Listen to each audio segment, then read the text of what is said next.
The topic here today is the impact and opportunities for declining enrollment, and I want to focus on that. And I think I have a clip. Yep, it's right above you here. I'm sorry. There you go. Okay. Yeah.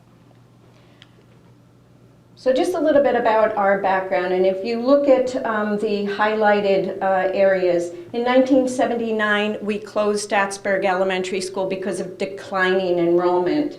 In 1990, we had to spend, and it doesn't sound like a lot of money now, but it was then, $1 million to put an addition on one of the schools that remained open because of increased enrollment. And then in 2012, we had to close that very same school with the new addition from 1990 based on declining enrollment. And over a 10-year period of time, we lost approximately 800 students. I always tell the kids we didn't lose them. It's not like we can't find them, but we do have shrinking enrollment. And enrollment is cyclical. And when we were faced with this again recently in 2012, we wanted to, I got my 5-minute warning.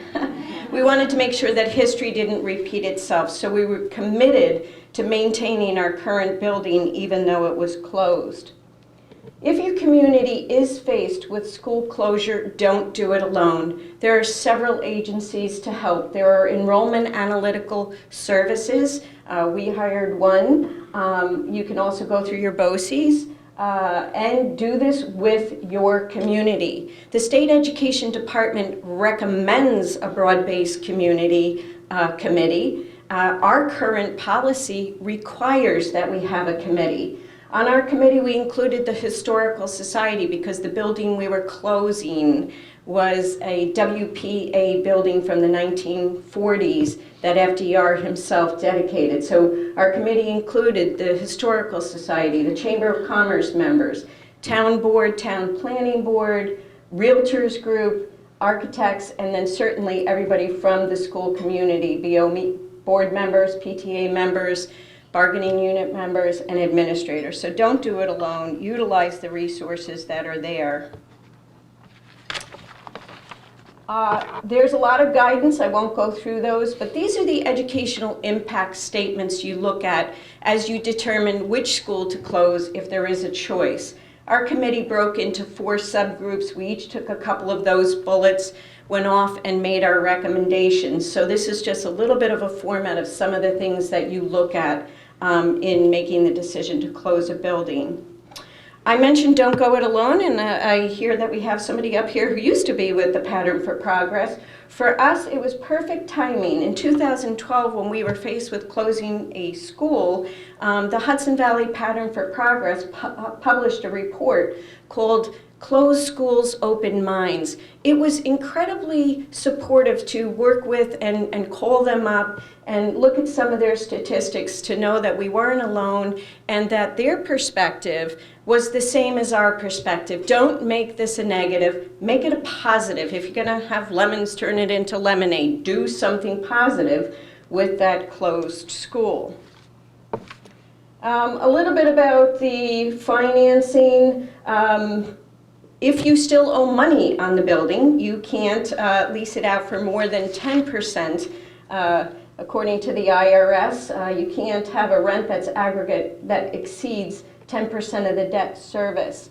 If you lease to another nonprofit, state or local, that rule doesn't apply. If you rent to the federal government, it does apply.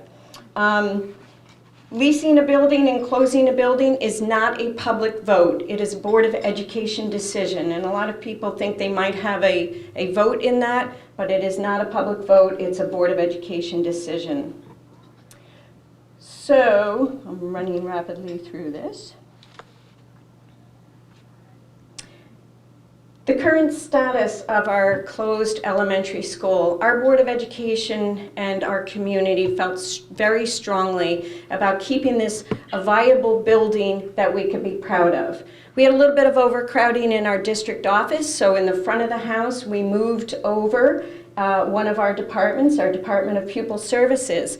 They were in the back of the building, now they're in the front of the building, and they service a lot of families with children, so it's much more user-friendly. We also collaborated on a $1.4 million UPK, United Pre-Kindergarten Grant, with another chamber member, Abilities First Foundation, and as well as with the Archdiocese. So we have 4 classrooms right now at Hyde Park Elementary, the closed building, that are there, no charge, servicing students. Of our paying tenants, we collaborated with the Town of Hyde Park Recreation Department, and we have a senior center there. We have Bright Days, which is a daycare before and after and during closed holiday time. We have a Dance Works company there, servicing a lot of children and teenagers in the community. And we have Friends and Family Adult Daycare. We wanted to make sure that, not that you can always choose your tenants, but we wanted it to be something that we could be proud of and something that really serviced the community in multiple levels and had as many children and people in need in there, and we achieved that goal.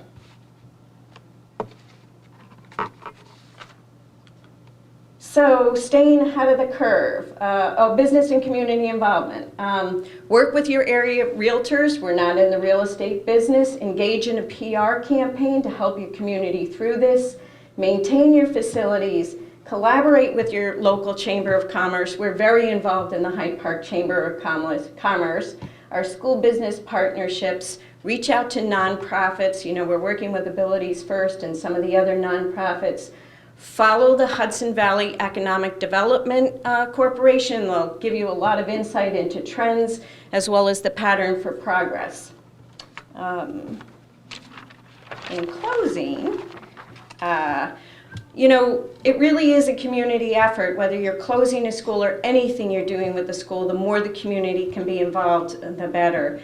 With over 700 employees, we support the local economy, and our facilities support everything from Hudson Valley Office Furniture, whether it's new or used furniture, or signing an electrical contract with S&O Construction. We are a part of the community, we collaborate with the community, and we appreciate your support. So thank you very much. Thank you.